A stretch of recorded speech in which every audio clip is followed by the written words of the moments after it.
Welcome back to the Election Whisperer. I am counting down the days. I'm sure you are now. We are a month away from Election Day, biting my nails, and boy, we're all reeling from the news that the president has contracted coronavirus. I mean, it's not really all that much of a shocker, right? I mean, if you, it stands to reason, are going out and hanging out in large groups of people during a deadly pandemic, you might catch the virus. And that is exactly what has happened to the president and the first lady and probably some additional people in that close orbit. So it's a breaking story. We'll be tracking it closely. It's going to obviously have massive, massive implications for the way this race is closed out. Though I suppose anybody who watched the first debate is probably a little bit grateful we're not going to be seeing a traditional closeout, because, I wanted to rip my own eyeballs out of my head while I was watching it. So today, what we're going to be focusing on is how Democrats are going to be closing out their effort to win the election. And I'm really focused on their campaign strategy to close out.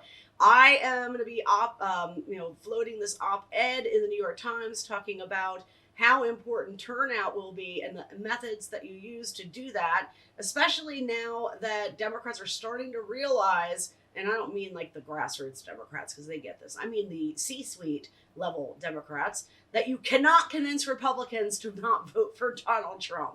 I think I woke up on Monday, I was sitting there typing away, getting work done, and all of a sudden this headline broke, and it was a focus group. Takeaway, swing voters cannot be moved. What? Where have you heard that before? Oh, yeah. So as it turns out that after months and months and months of effort, in these focus groups, they finally figured out that people are not moving their positions, right? So we have 30 days, and I'm glad that I'm here today to highlight two groups that have known this the whole time and have been focused really on what we call low propensity voters, or voters who make up the Democratic coalition. One of them is focused really on progressive, so progressive voters who might think that Biden isn't a good enough progressive or isn't worth showing up for. And one of them is focused on lower propensity voters, so people who signed up to vote but never really show up. So we're going to have a conversation about the methods, their organizations, what they're doing. And I'm so excited to have them on the show today to highlight how important, pulling from that bucket is in the age of polarization. Because if you can't convince other people to cross over and vote, then it really becomes a matter of equalizing turnout of your party's voters against the other party's voters. And if you noticed, you never see Republicans running around talking about how they have to get Democrats to vote for them. That's because they know it's fruitless, right? I mean, they really don't even try to make independents vote for them anymore. So today on the show, I've got three people representing two organizations. The first is one you've met before on my Texas tour. It's an organization called Sisters United. And I have with me their data guru, Diana Patiño, and she has brought a friend today. Her friend is Jaime Mercado. I got it right, Jaime Mercado. And Jaime, what do you do? I didn't even ask. Well, I also consult with Sisters United. Diana and I bounce back and get the messaging right to turn these women out. Nice. And you know what? We're going to talk a little bit about that messaging. We talked a little bit on that Texas episode, but we're going to talk a little bit more because I think it is, groundbreaking and really good messaging that people should be paying attention to. And then I also have the Progressive Turnout Project here today. It's an organization based out of Chicago. We were joking about, their extensive and wonderful Chicago field offices, that they are sitting empty and beautiful there in Chicago. And I have with me today Alex Morgan, who is the president of that. Are you the president? What's your title? Executive Director, and good to be here this morning. Yeah, you never know with these titles. So Executive Director of the Progressive Turnout Project, and his job, I think, is, we'll have to listen to what he has to say about it. But my guess is he's trying to convince progressives that there is value in staying in the coalition and not trying to go build a new one somewhere else. And, as everyone knows, I am a firm believer in that, because if people go somewhere else, that divide strategy is going to hand the GOP a lot of victories. So I'm happy to have you guys on the show today. Welcome, welcome, welcome. Thank you. Thank you for the invite. You have to say hello, or I'm left awkwardly standing there, like waiting for you to say hello. All right, so I'm going to start off with Alex just because I've already talked to Sisters United. So Alex, tell me a little bit about what the Progressive Turnout Project is all about. Absolutely. So we started in 2015 with a single mission, which was to get Democrats out to vote and really to elevate the work of having individualized conversations with inconsistent Democratic voters. Myself and Harry Pascal, who started this organization, had worked on a couple of campaigns together. And we always found that there was always room to talk about TV ads and mail. And now today, everyone, in the consulting world is pointing you toward, what digital ads you should be doing, what texting you should be doing. But what was always left to the last minute was talking about our Canvas program, our phone program, talking with inconsistent Democratic voters as opposed to persuadable voters who are an important block and who, deserve certainly some resources, but we can't wait until the end to talk to the people who 9 times out of 10, if they go and vote, are going to cast their ballot for Democrats. So we said there needs to be an early focus. There's all this research that says repeat conversations with any voter, but in particular, these types of voters about the issues that they care about is going to increase their odds of showing up on election day. So that's the universe of voters that we are looking at across the country. About half are under 35, about a third are people of color, and about half of them didn't even vote in 2016. But they're all folks who are modeled to closely align with the Democratic Party's values, or at least progressive values, that go and cast their ballot. It's going to be the Democrat who represents them in Washington or in their state house or whatever level of the ballot. It's just a matter of getting them to show up and vote. So we have grown exponentially over the past 4 years. Obviously, a lot of folks have seen that the traditional approach to campaigning wasn't quite working, and I think you are onto that with your theory of negative partisanship. We have to focus on voters who are going to be in our corner, and so we have been able to increase pretty sizably. We've got a staff of over 1,000 now across the country who are in 17 different presidential and Senate battleground states. And these are exactly the types of voters that they're focused on speaking with, and they're having multiple conversations with them over the course of this election. These conversations started in May and June, and now we're feeding back through and now talking with folks about how important it is for them to make their plan to get out and vote, especially with such an emphasis on early voting this year and navigating all the different options that are out there. So we're making 55 million phone calls in addition to the other tactics that we've utilized this year. We've got professionally trained folks who are doing this day in and day out to have the best conversations possible and be as informed about the process as possible. And we're really excited about the impact that we're going to make in the most important states this year. Yeah, so I would imagine, and this is from my own experience. So I'm going to actually do something I never do. I'm going to talk about anecdotal data.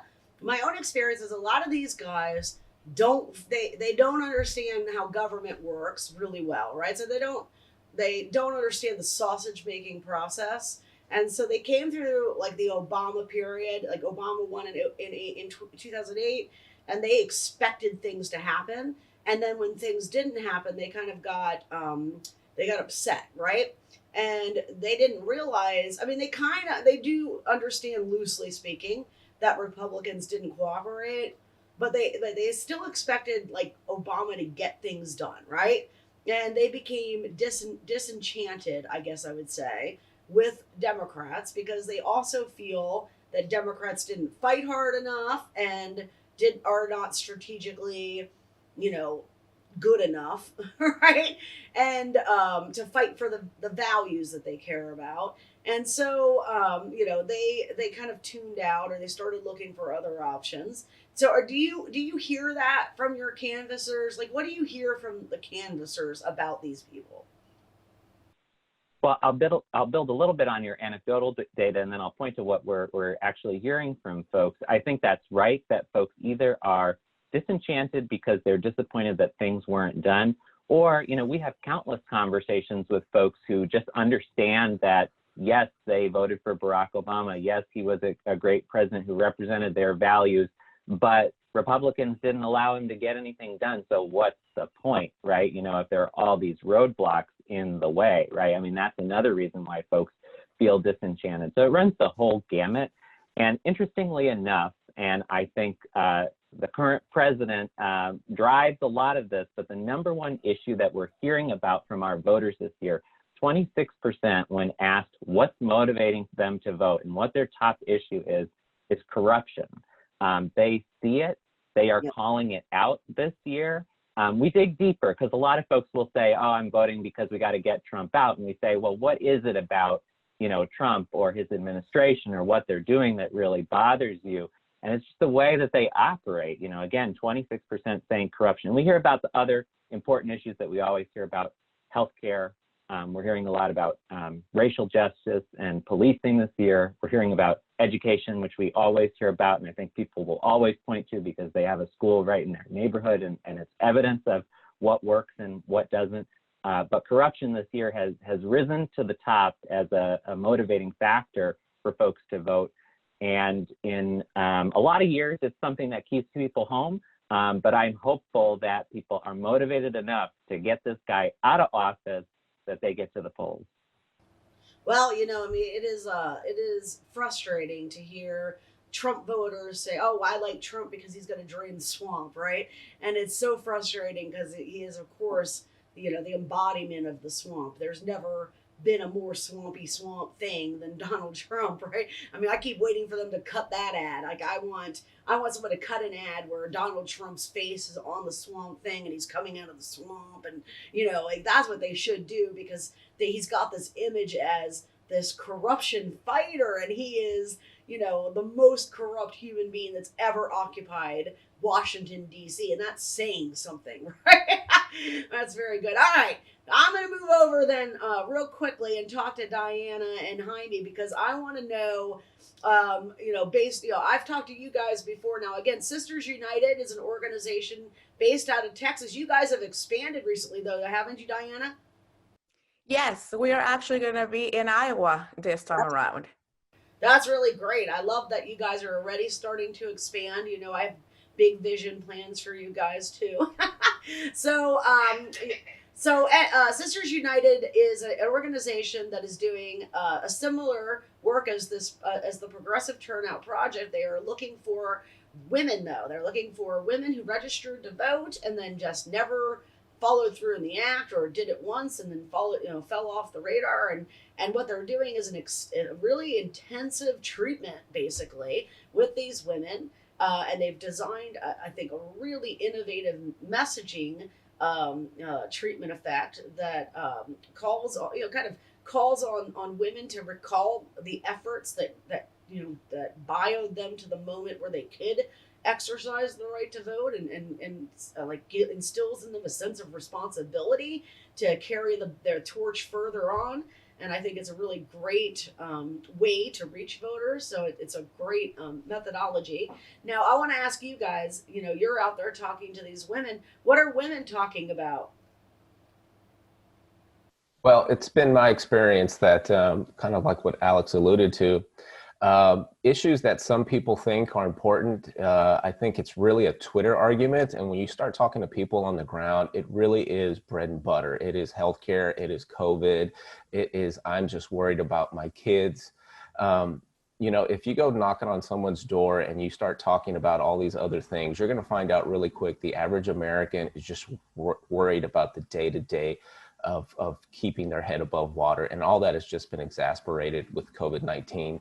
And so when we talk about how we message these women, we really keep it there. I'm not too good to admit that I've taken a turn out of Donald Trump's book where I realized in 2016 he was campaigning to people's bellies. In an ugly way, he pulled out the worst of people. But I decided we needed to talk to these women in a way that is very visceral and very much at their core. Because I'm not going to talk to them about any individual being their savior. I think that's the number one thing I've found out. These people are not voting because they've had their door knocked once or twice. But here in Texas, you had a superstar of a candidate in Beto O'Rourke, and that wasn't enough to turn them out. You had Hillary Clinton being what was supposed to be the first woman president. That wasn't enough to turn them out. So maybe Obama broke their heart in 2008 because he didn't change the world like everyone thought he would. And they just said, you know what? They're all the same. My neighborhood hasn't changed. I'm in the same neighborhood my grandmother is. I'm fighting the same struggles. So we really talk to these women about core issues, healthcare, COVID, their families, education.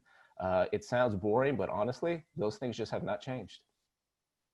Right, right. Yeah. I mean, some of it is people messaging is constrained by the cognizant like ability of the electorate, right? So like the reason you can't go and talk about the stuff that Twitter talks about is, like 40% of the electorate right now doesn't know who Bill Barr is, right? And then there's probably another 10% on top of that didn't want to admit it, maybe even 15. So we're really talking about 30% of people who could say, Bill Barr is the attorney general and this is what he's been up to, right? So you really can't, you have to talk about bread and butter issues. And then the way that you talk about bread and butter issues, you have to make it the way that they talk about their issues, which are, it sucks because you don't want to contribute to the intensity of politics, but if they're hitting people with intensity, then you have to make things equally intense. And frankly, though, I think COVID deserves an intensity, right? I mean, this is an intense issue, and in places like Texas, especially, people are being, basically fed into this herd immunity grinder, right? I mean, today I'm watching the stock market tumble, right? This is a stock market that has been moving ever upwards as it has been eating, minority and low-income Americans to consume, basically to stay alive through this COVID, through this pandemic, and it has enjoyed eating them. But as soon as the president gets COVID, boom, and it just reinforces the sickness of the system to me totally.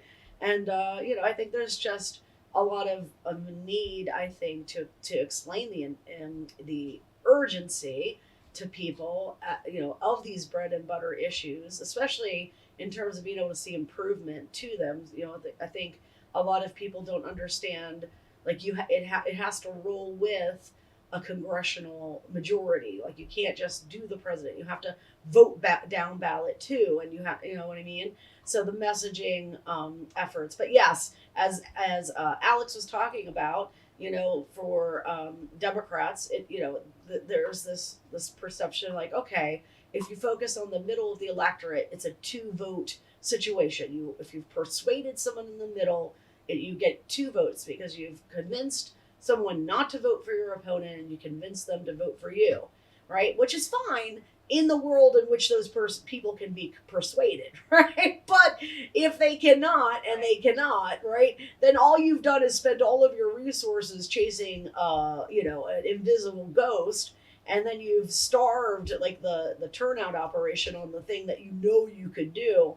And so, like, one of the most amazing things to me is, I had only theories, and I tested them for the first time on the voter file last year, and these were just things that I had theories for in my brain, and I had no basis to know if they were correct. I've never worked on a campaign, let alone a high level campaign, to know.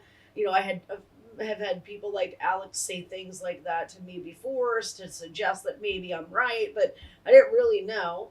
And so the data could have told me any story when I crunched the numbers. And instead, it told me exactly what I thought it would tell me, which was, Republicans are hitting 70% turnout and Democrats are at 60% turnout. And if you do that, you know, you have to be winning independents decisively and getting large turnout at independents, which in 2018 Democrats were able to do, but in 2022 they probably will not be able to do if there's Joe Biden in the office, right? So these new operations, like the two of yours, will be the difference makers for the future, especially if Democrats, you know, at the top of the organization aren't going to shift their strategies. So yeah. So anyway, so tell me, what are your plans to close out the 30 days that you have left? And Diana and Jaime, you go first, and then I'll close out with you, Alex. Very briefly, right now we're in the middle of actually drafting everything, the whole strategy, executing it. So we're going to be doing, we discussed before, Sisters United is a comprehensive campaign. So we're going to be doing mailers to these women. We're going to be doing live professional phone calls to them, urging them to vote, giving them all the information needed, for election. And then also we're going to be doing digital ads. So all three of them right now, they're actually just getting drafted, put together for us to go ahead and execute. And part of the message will be, what Jaime discussed, which we're going to be integrating into the mailers, the digital ads, and everything. Will be telling a story, will be appealing to them, will be connecting those issues to the importance of their vote and the importance of them of voting for all Democrats, not just for Biden at the top of the ticket. And that is one of the key, Rachel, and I think we've been discussing it before, with the swing voters or with the independents. So when they may vote for Biden, they're not going to vote for all the Democrats on the ballot. And that is the key. We don't want to have any excuses of we have Biden, we can't have anything accomplished or done. So that's our whole big push for starting now already on getting all of these communications strategies to these women. Great. Okay, and then why don't you close us out, Alex, and tell us about the Progressive Turnout Project's closing days. Yeah, absolutely. So for the past 4 months, the whole focus has been on securing commitments to vote from these, very important voters, talking to them about the issues that they care about, and translating into, okay, are you going to take action this November or when you go to early vote, because we know voting has started already. And now we are just continuing to execute on that strategy, and it really is game time as more than half of states across the country have opened their early voting processes. So we've secured more than 15,000 commitments to vote in Michigan, which we feel good about because that's more than that margin of victory in 2016. I believe we're at 18,000 in Wisconsin, 25,000 in Pennsylvania, and closer to 40,000 in Florida. So we're just continuing to both build on that, talking with folks we haven't been able to reach yet, as well as going back to those folks and walking them through our online tool, votingmatters.org, to help them see where they can find their early vote location, request their absentee ballot if that's still what they want to do, or track it if they've requested it already, or find their polling place on election day. So this final month is crunch time to just circle back with folks who said they were going to take action and make sure that we do. And we know that we've got a lot of great allies in this fight as well, helping us turn out the vote. It's just incredibly important to circle back and close out the conversation to make sure we get across the finish line this time around. And I'm feeling really good about it. We see these numbers coming back. More than 25 million people have requested or gone to early vote in some way, shape, or form. More than 2 million people now have already returned their ballots, and those numbers are skewing dramatically toward Democrats. And what I've been saying is this is a real opportunity. I see it as an opportunity for all these folks who have already gone to vote to be community validators right now. They have the next month to talk about how they've already gone to vote, how easy it was to submit that ballot, and multiply our effect here in the final month. So when I see those numbers, I feel really good about it. I know a lot of folks are nervous about these early vote counts and all the important instructions that go along with it. But I'm really confident in our voters. I'm confident in our team's abilities to message to our voters about the importance of following those steps. And I'm feeling really good about our voters going back into their communities, to their family, friends, and neighbors, and talking about how easy and important it is to get out and vote by November 3rd. Well, very good. And of course, you know, if you guys are seeing this video and you want to help support these two important organizations, these grassroots organizations are on the front lines, obviously, of dealing with the Trump problem. So they need money, and I'm sure they're happy to have it. And again, that is the Sisters United Alliance, and that is the Progressive Turnout Project that we're talking about turnout today. So thanks for coming on the show, guys. Thank you for Thank you, having us. Rachel.